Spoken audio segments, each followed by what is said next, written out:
हरे कृष्णा। मित्रों, ये कहानी एक ऐसे व्यक्ति की है जिसे साक्षात ईश्वर की कृपा देखने का सौभाग्य प्राप्त हुआ। एक डॉक्टर, बहुत मशहूर डॉक्टर रॉय, जो मुंबई में रहते थे, उन्हें किसी कॉन्फ्रेंस के लिए बाहर जाना था। वो कॉन्फ्रेंस खास उन्हीं के लिए आयोजित की गई थी। उन्होंने फ्लाइट पकड़ी और फ्लाइट लेकर अपने कॉन्फ्रेंस की ओर रवाना हुए।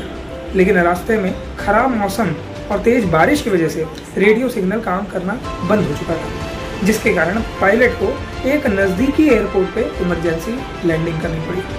वो डॉक्टर बहुत ज़्यादा क्रोधित हुआ। वो जाकर पायलट पर चिल्लाने लगा, एयरपोर्ट अथॉरिटीज़ पे चिल्लाने लगा कि मुझे उस जगह जाना बहुत ज़्यादा अनिवार्य है। ये जो कॉन्फ्रेंस जिसमें मैं जा रहा हूँ ये मेरे लिए रखी गई है, मैं नहीं जाऊँगा तो मुझे बहुत नुकसान हो जाएगा। पास ही खड़ा एक व्यक्ति जो उस डॉक्टर को पहचानता था, उसने कहा, डॉक्टर रॉय, आप जिस जगह जाना चाहते हैं वो जगह यहाँ से मात्र 3 घंटे की दूरी पर है, आप टैक्सी करके जा सकते हैं। डॉक्टर को उसकी बात समझ में आई। वो बाहर निकला और टैक्सी करके निकल गया। वो बीच रास्ते पहुंचा था कि अंधाधुंध बारिश, बिजलियों का कौंधना और बादलों का गरजना इतनी तेज हो गया था कि ड्राइवर के लिए गाड़ी चलाना बहुत ज़्यादा कठिन हो गया था। फिर भी ड्राइवर धीरे धीरे आगे गाड़ी बढ़ा रहा था। एक समय बाद ड्राइवर को यह एहसास हुआ कि वो रास्ता भटक चुका है और एक सुनसान सड़क के पास साइड में खड़ा हो गया। डॉक्टर रॉय समझ चुके थे कि आज मैं इस कॉन्फ्रेंस में नहीं पहुंच पाऊंगा। पास ही में एक घर जिसमें एक दीपक जल रहा था, किसी प्रकार वहां तक डॉक्टर रॉय पहुंचे और मदद की गुहार लगाई। अंदर से आवाज आई कि जो भी बाहर है अंदर आ जाओ, दरवाजा खुला है। डॉक्टर रॉय जब अंदर गए तो देखा एक बूढ़ी औरत, बहुत ही बुजुर्ग औरत, भगवत गीता पढ़ रही थी। बगल में खटिए पे एक बच्चा सोया हुआ था। डॉक्टर रॉय ने कहा, माँ जी आपकी इजाज़त हो क्या मैं एक फ़ोन कर सकता हूँ?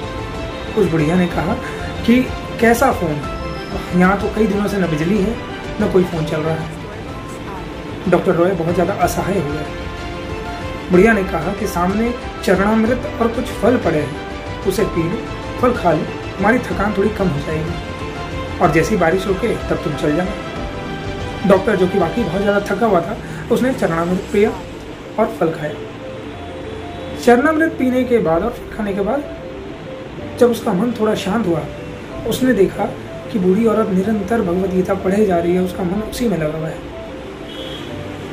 डॉक्टर ने कहा कि माँ आप तो भक्त लगती हैं, प्रभु की पूजा करती हैं, आप उनसे मेरे लिए दुआ कीजिए ना कि ये बारिश रुक जाए और मैं अपने स्थान पर जल्दी पहुंच जाऊं। मेरा वहां जाना बहुत ज़रूरी है और मेरा ये विश्वास है कि ईश्वर आपकी प्रार्थना जरूर स्वीकार करेंगे। तो बूढ़ी माँ ने कहा कि ईश्वर तो प्रार्थना सबकी स्वीकार करते हैं, लेकिन आप तो मेरे अतिथि हैं और अतिथि की बात मानना तो ईश्वर भक्ति के बराबर है। मैं आपके लिए अवश्य दुआ करूँगी। बीच बीच में ये कहते हुए बूढ़ी माँ मचान पे पड़े हुए बच्चे को हिलाते रहती है। डॉक्टर ने कहा, ये कौन है? बूढ़ी माँ ने कहा, ये मेरा पोता है, इसके माँ और बाप दोनों मर चुके हैं और अब ये मेरे ही सहारे हैं और इसी के लिए मैं ईश्वर से प्रतिदिन दुआ करती हूँ, देखती हूँ कि वो मुरली मनोहर, वो गोविंदा मेरी कब सुनेगा। डॉक्टर ने कहा, इसे क्या हुआ है? तो बुढ़िया ने कहा, इसे एक बहुत खतरनाक बीमारी है और जब मैंने यहाँ पर डॉक्टरों को दिखाया तो उसने कहा कि इस बीमारी का इलाज केवल एक ही डॉक्टर के पास है। क्या नाम बताया था उसका?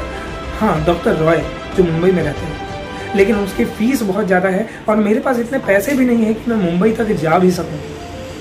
तो ना ही मेरा मुंबई जाना हो पाएगा, ना ही मैं इसका इलाज करा पाऊंगी। लेकिन फिर भी मैं अपने मुरली मनोहर गोविंदा से, ठाकुर से ये विनती करते रहती हूँ कि कभी ना कभी वो मेरी सुनेगा। बुढ़िया माँ की ये बात सुनकर उस डॉक्टर के आंखों में आंसू बहने लगे। वो बुढ़िया माँ के पैर पकड़कर रोने लगा। उसने कहा, माँ आपकी भक्ति में बहुत जान है। उसने पूरी की पूरी फ्लाइट आपके शहर में उतार दी, आपके गाँव में उतरवा दी। उसने मुझे टैक्सी से यहाँ तक बुलवा लिया और रास्ता भटक कर मैं इस घर के अंदर चला आया।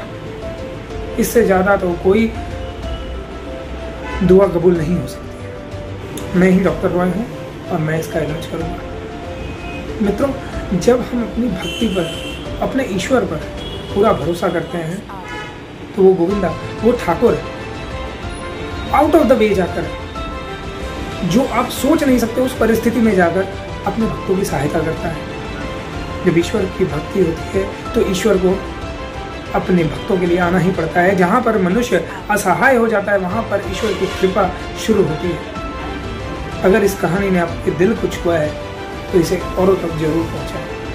हरे कृष्ण।